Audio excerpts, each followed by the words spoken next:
I had heard a great deal about Miss Beam's school, but not till last week did the chance come to visit it.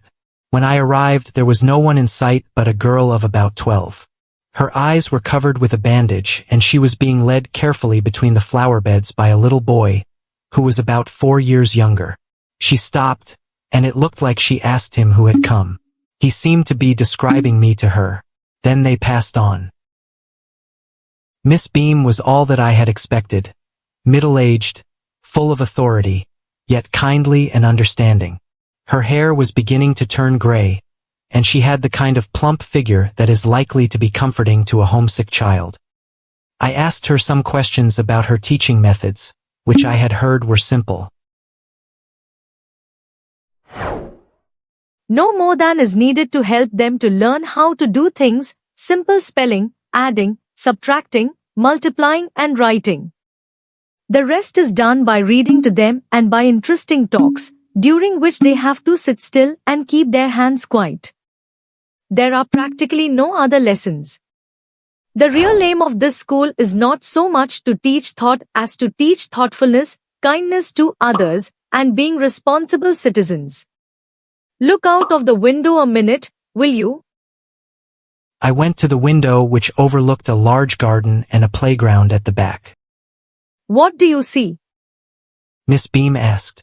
I see some very beautiful grounds, I said, and a lot of jolly children.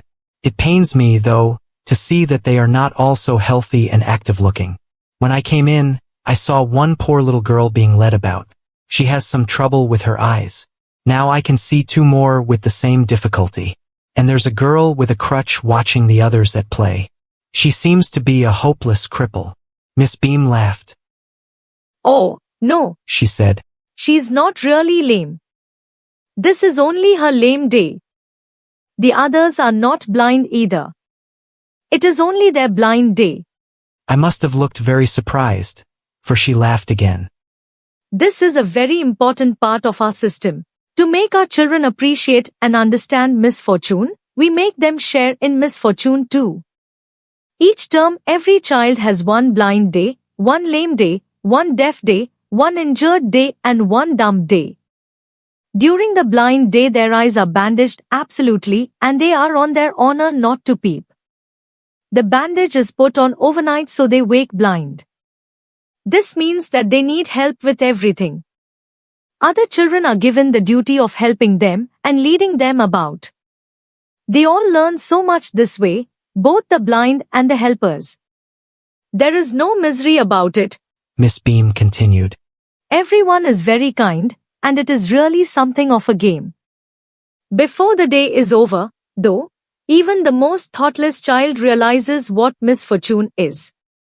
The blind day is, of course, really the worst, but some of the children tell me that the dumb day is the most difficult. We cannot bandage the children's mouths, so they really have to exercise their willpower.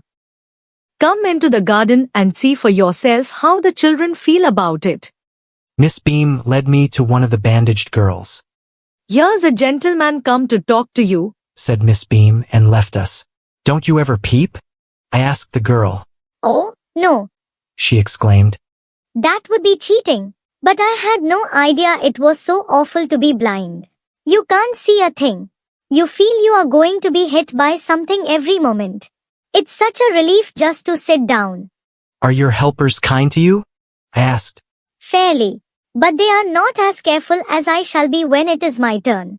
Those that have been blind already are the best helpers. It's perfectly ghastly not to see. I wish you'd try. Shall I lead you anywhere? I asked.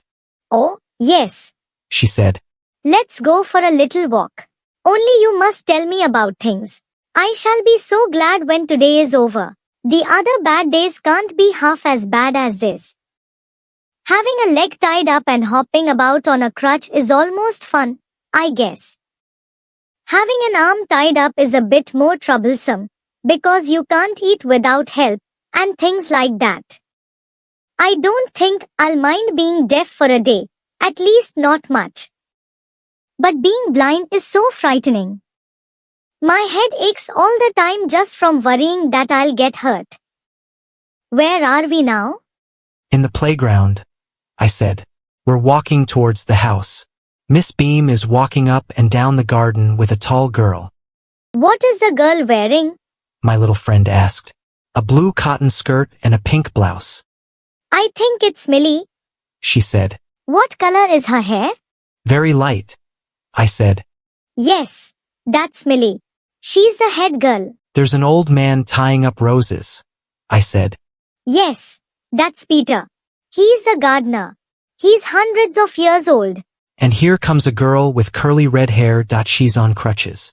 That's Anita, she said. And so we walked on. Gradually I discovered that I was 10 times more thoughtful than I ever thought I could be. I also realized that if I had to describe people and things to someone else, it made them more interesting to me.